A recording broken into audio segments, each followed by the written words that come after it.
Well, hello there. My name is HW, and thank you so much for watching Tone Junkie TV. I'm always on the hunt for amps. I'm always looking for amps. I'm at stores. I'm calling ahead. I'm on Reverb. I go on these little safaris, you know, checking stuff out on Marketplace and stuff. And I'm always in a hunt for great amps. And here's what ends up happening. I usually end up going out and trying to buy like 6 or 7 amps and lining up the packs. And I'm always trying to give them a lot of thought, trying to have broad appeal, and trying to go, okay, what are the heavy hitters? And then how can I round those out with stuff that's going to be appealing for everybody? Because I get, you know, country guys, you know, might not be super into the Dumble stuff. And the blues guys, they're going to love the Dumble stuff, but maybe they're not going to, you know, maybe the type of blues they play is a little more jazz oriented, and they're not going to be playing, you know, like a Plexi half stack or something.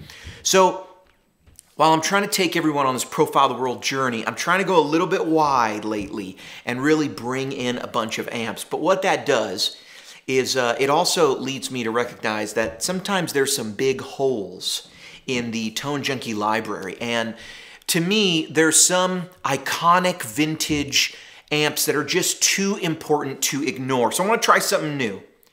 You saw the title of the video. It's the Tone Junkie 10K surprise. Okay, we're not giving away $10,000 or anything like that. We're not giving away 10,000 Kempers. We've given away a lot more than 10,000 profiles, but we picked up a very, very special amp, one that has been one of those just influential, beautiful, iconic pieces with which we wouldn't have the tone we know today. It's been too influential. It's too much at the groundwork of tone. And I haven't gotten the archetype vintage piece yet to really sum that thing up and capture it. And for me, part of the Profile the World journey and what's becoming the Capture the World journey is really just, there's certain, it's about playing the things we can't all play. There's only so many 68 Plexis. There's only so many 65, 66, 64 Voxes. There's only so many AC-10s out there. They didn't make a million. But you can preserve them in a digital format and let them be experienced. That's for me what a lot of this is about. Letting players experience the touch and the feel, even a shade of it, even most of it, even a recreation of it, a capture, a profile, a grab of it. It's a beautiful thing, and I think at some level I'm trying to preserve a bit of history because some of these amps are just I mean, the 50s tweed stuff is just, it's deteriorating at a rate in which we don't know what those amps sounded like in the 50s. We just don't. We know what they sound like recorded. But anyway, enough of that. I have something very special. But before I show you that, I want to show you some of the stuff we've been working on and some of the stuff that's either profiled or nearly done being profiled, so you can see some of the stuff in no particular order, what's coming up right now at Tone Junkie. And you know what? Let's try this. Here's something we all know and love. And here is the first amp I want to show you. Pooh! 66 Vox AC50. Now listen, this is not the 10K surprise. This is not the amp that was 10K to get my hands on a really, really great original this, original that, original kind of example. This amp, I'm going to make a big claim here. People are going to get upset with me. This is the #1 buy in the vintage market by far, without a doubt, and I'm going to make a claim to you right now, and I'm going to make a whole nother video about this. This right here, for me personally, favorite amp of all time. Now, whoa, HW, whoa. You're just trying to, what are you trying to hype up a pack now? What are you trying to just, better than the purple Plexi, better than the 66, this, better than the Dumble, better than the 72 Plexi, better than the 57 band? Listen, we all have things that we enjoy personally. I love a Vox. I love Voxes. I play profiles of a Vox almost every week that I'm playing out of the house. In the house, I'm playing usually whatever I'm profiling and that sort of thing. That's what's keeping me busy. But to me, Vox went ahead, and I'm going to do a whole other video on this. Vox went ahead and kind of made their version of a plexi. They took the idea of an AC30 and what they did well, and they saw what Fender and Marshall were doing with 4 inputs, bright and normal channels and EQs and stuff. And you see some of that in AC30s, but you don't see, but here you see 2 channels, normal and brilliant, with, you see Jennings taking 2 channels, normal and brilliant, with EQs on both. So not that normal channel that's just one thing. And then that gives you the opportunity to jumper the channels and stuff. And to me, this is AC30 meets Plexi. It's EL34 driven. The brilliant channel sounds like a brilliant Vox preamp going into a Marshall Plexi kind of thing. You're not going to believe the gain that comes out of this. It is stellar. It is on fire. I made this pack for myself. I'm going to share it. But really, all these tones I dialed in for me and my guitars because I've been using the Ace 30 for 2 years now. I have already replaced the HW Performance, the HW Nose Tone Performance that I give out for free. I already have the profiles in there that are going to be free, and they're spectacular. And I'm telling you this, these things can be had for not a lot of money because they have a ridiculous...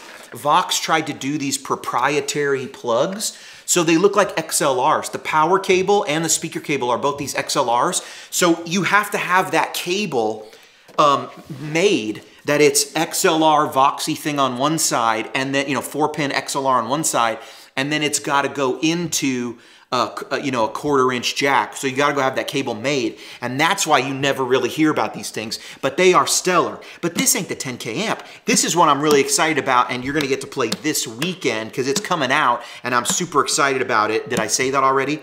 But that's not the 10K amp. And you know what else is in the 10K amp?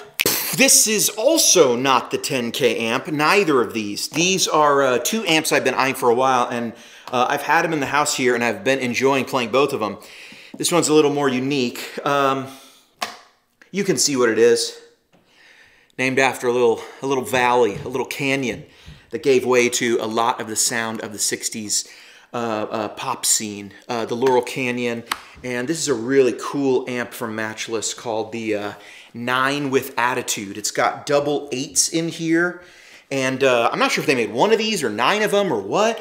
But man, there's so many beautiful boutique tones out there. It's like I focus on vintage sometimes for a while, and then I focus on the Dumble thing, and I focus on the Marshall thing, and then you come out of it and you're just like, oh my gosh, they're making some of the greatest amplifiers like right now. Like if this were the 60s, the biggest artists would just grab some of these and they'd be, this, it'd be like the Beatles played a Matchless. You know what I mean? Hendrix, like SRV, we got a little of that. Like SRV played a Marshall Major. He played, I don't know, Super Reverbs and Dumbles and Vibroluxes. And he played a bunch of stuff, played some tweeds at times. A steel string singer, obviously. He was a guy who tried amps out, and a lot of times in the 60s and the 70s, they didn't always have a lot of options. Even Stevie Ray Vaughan, would say, yeah, I played a tube screamer because there wasn't other pedals. Like, we might have chosen something else. That's what we had. Like, the tube screamer is just what we had, so that's why I used it. It wasn't like he tried out 1,000 drives and just used a tube screamer, but it became the sound, and it really works with the scoop pickups and the scooped amp and fills in all the mid-range. Super excited about these. Again, in no particular order. I don't know what's coming out next. Another concept I'm excited for. This is another vintage thing that I thought, you know what? I didn't do justice to a really cool amp, and I want to visit a couple eras and some variations of the amp. And it's not these, it's these little buggers right here.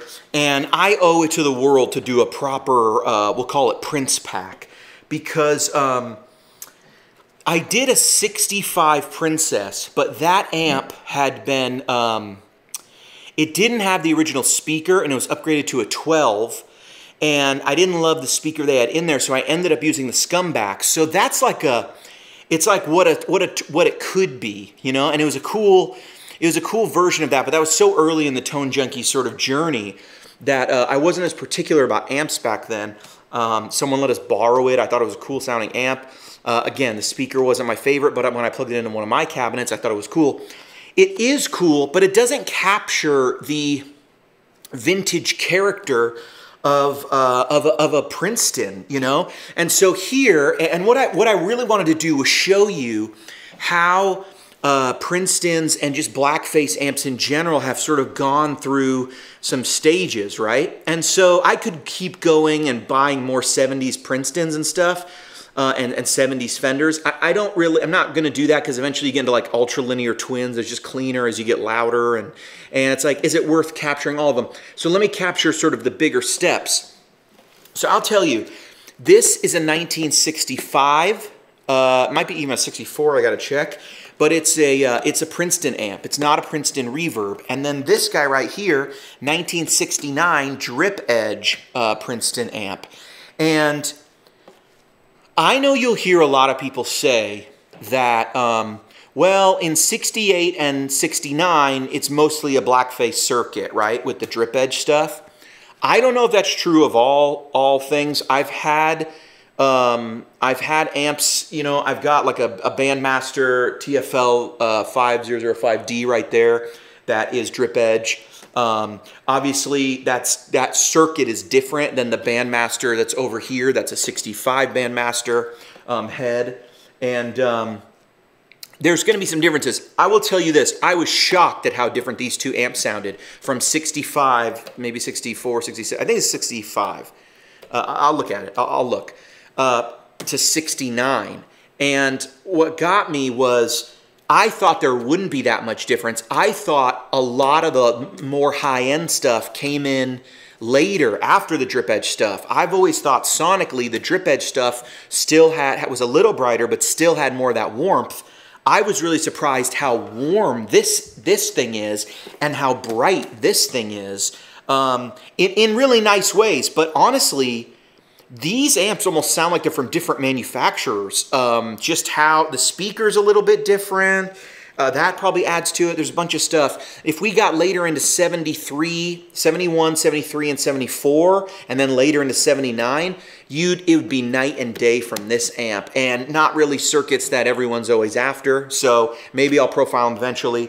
But 69 drip edge sought after, 65 sought after. I'm going to do these with some 12-inch lovely speakers, probably some Utahs, so you can hear what they sound like with vintage 12-inch speakers that would be in Fenders of that era, but just in some of the Big Brother models. I'll do them in the 10-inch cabinets right here. And I also have one more that I've not even pictured here. It's over there, and it's still in a box. And it's one that has all the Mark I mods, the Boogie Mark I mods. It's a Princeton from 78 that was modded to Mark I kind of spec. And it's beautiful. I don't know who did it. It looks like it was done in the 80s from some of the parts that are used, but I can't. But when I bought it, it was just said it's unknown if this is authentic or not. It may be, or it was done by maybe someone else in the shop or someone who knew about the Mark I thing while it was happening. Someone made their own. But anyway, it looks like it's all Mark I spec. So I'm going to put all three of those in one pack, and we're just going to call that the Prince pack. And I'm excited about that. Now, there's a couple other amps in here that you'll see as they come out, but what you really want to know is about the 10K surprise. The big amp, the big kahuna, the big guy, the bold guy, the one that everyone's talking about, the Tone Junkie 10K surprise! And it's right. Dude, come on. I'm not going to let it up that easy. HW, out.